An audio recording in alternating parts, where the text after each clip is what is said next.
मेरा मानना ये है कि देश इस बार कुछ नए तरीके से सोचना चाह रहा है।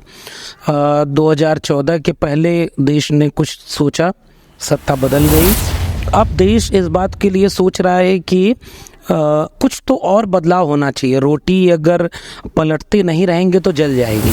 2017-18 तक बिहार में विधानसभा में बीजेपी जातिवार जनगणना के समर्थन में खड़ी रहती है, लेकिन केंद्र में जब एक ओबीसी प्रधानमंत्री हो जो खुद को कहता है कि मैं ओबीसी हूँ, वो जातिवार जनगणना न कराए, ये थोड़ा सा समझ में नहीं आता है। बीजेपी फिर से ये कोशिश करेगी कि कोई ऐसी कार्ड ढूंढी जाए, कोई ऐसी चीज़ लाई जाए कि जाति पर बात ना हो।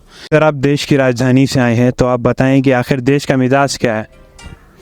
देखिए, देश का मिजाज अभी बेहतर है। वो मिजाज ये बनना चाह रहा है कि देश हिंसा के खिलाफ खड़ा होना चाह रहा है और सबको बराबरी का माहौल मिले।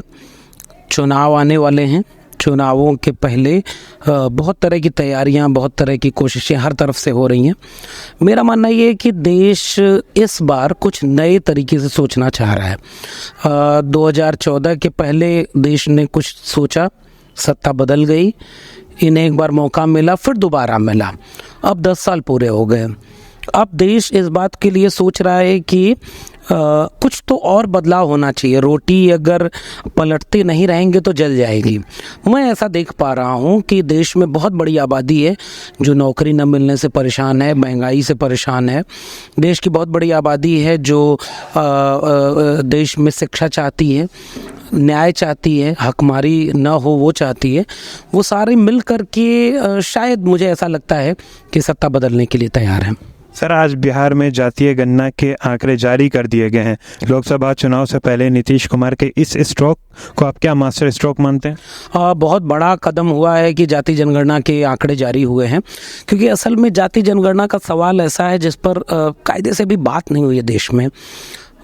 यह भारत देश ऐसा है जो जिसका हर एक व्यक्ति जाति रखता है अपने पास, एक जाति को जीता है। कुछ लोग जाति के नाम पर सुख भोगते हैं और बहुत बड़ी आबादी को दुख मिलता है। यानी जाति है, जाति काम करती है। और भारत कृषि प्रधान देश बाद में है, गांव प्रधान देश बाद में है, जाति प्रधान देश पहले है, क्योंकि जाति के नाम पर बंटवारा बहुत ज़्यादा हो गया। शिक्षा, ज़मीन, हक, ये सब बहुत कुछ तय हो गया कि जाति के नाम पर। इसलिए अगर आपको सबका देश बनाना है, अगर आप भारत के संविधान को अंतिम व्यक्ति तक ले जाना चाहते हैं, तो वो अंतिम व्यक्ति को पहचानेंगे तो सही कि वो कौन है, उसके पास क्या क्या नहीं है। तो आप सब कुछ गिनते हैं लेकिन उस व्यक्ति की जाति नहीं गिनते। तो कहीं ऐसा तो नहीं कि जो भारत बन रहा है उसमें थोड़े से लोगों को ज़्यादा बहुत कुछ मिल रहा है और एक बहुत बड़ी आबादी ऐसी है जो पीछे छूट जा रही है। तो जब जातिवार जनगणना के आंकड़े आ जाएंगे तो ये राष्ट्र हित में बहुत बड़ा काम होगा।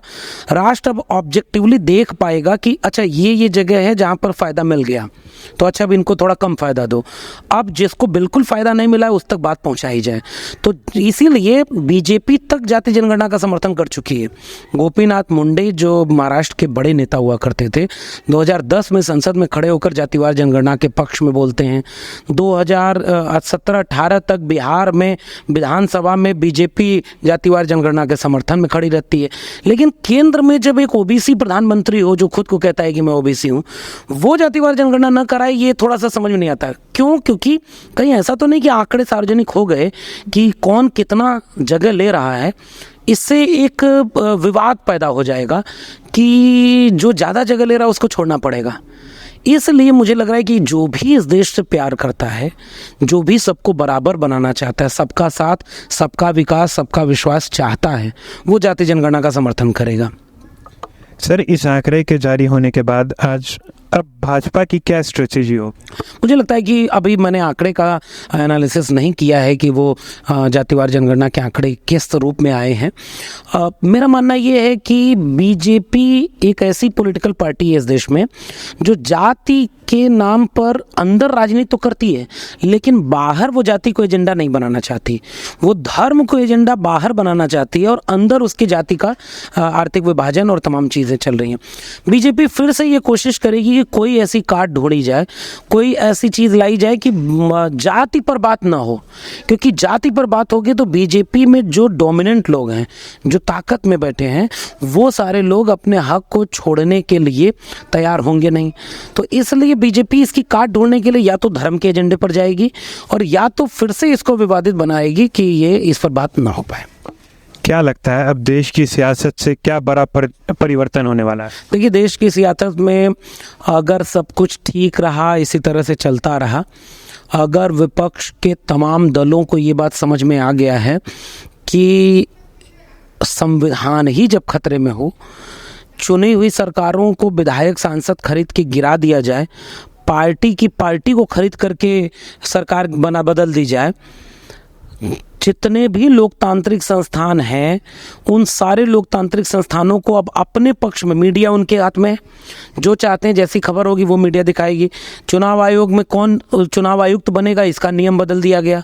ईडी सीबीआई उन्हीं के लिए काम करती दिख रही है, जिस राज्य में चुनाव होगा वहाँ वो चले जाएंगे, और जो बीजेपी ज्वाइन कर लेगा उस पर कोई ईडी सीबीआई नहीं जाएगी।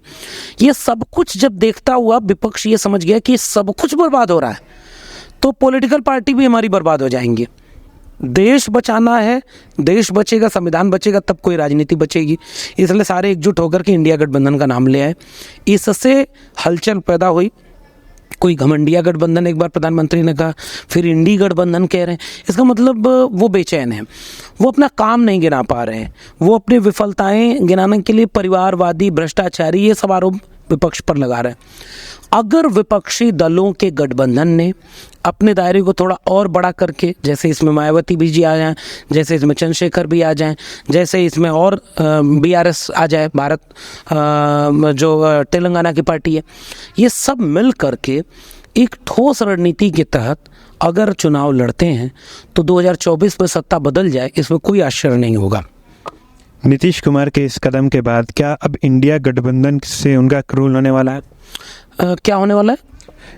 नीतीश कुमार के इस कदम के बाद क्या अब इंडिया गठबंधन में उनका रोल क्या होने वाला है? हाँ, उनका देखिए, नीतीश कुमार का रोल पहले भी बहुत महत्वपूर्ण रहा। नीतीश कुमार दरअसल उस घर में रह के आए हैं, इसलिए उस घर का अंदर का पूरा खाका समझ रहे हैं। और नीतीश कुमार समाजवादी आंदोलन से निकले हुए नेता हैं, और कुछ राजनीतिक वजहों से वो एनडीए के साथ रहे, सरकार में भी रहे, लेकिन उनके भीतर जो समाजवादी ट्रेनिंग है, मुझे बार बार लगता है कि वो नफ़रत को पसंद नहीं करती। वो नीतीश कुमार को आप दंगे के लिए कभी याद नहीं करेंगे। नीतीश कुमार का कोई बयान आप ऐसा नहीं पाएंगे जो आपको योगी आदित्यनाथ के बराबर में मिले। उनकी राजनीति क्या होती है तो उत्तर प्रदेश में जाके देखिए ना भाई। तो नीतीश कुमार को जब भी ये लगा कि नहीं, हमारा पूरा राजनीतिक ज़मीन ही खतरे में है, तो नीतीश कुमार ने एक बड़ा कदम उठाया। उन्होंने उनको छोड़ करके समाजवादी दलों ने एकजुटता बनाई। अब नीतीश कुमार ने विपक्षी दलों को एकजुट करने की भी पहल की। कांग्रेस को चाहिए कि पुराने ऐसे जितने भी नेता हैं उनके साथ एक ऐसा बेहतर तालमेल बनाए कि जो इंडिया गठबंधन में बड़ी भूमिका नीतीश कुमार की है, और लालू प्रसाद यादव का बाहर होना,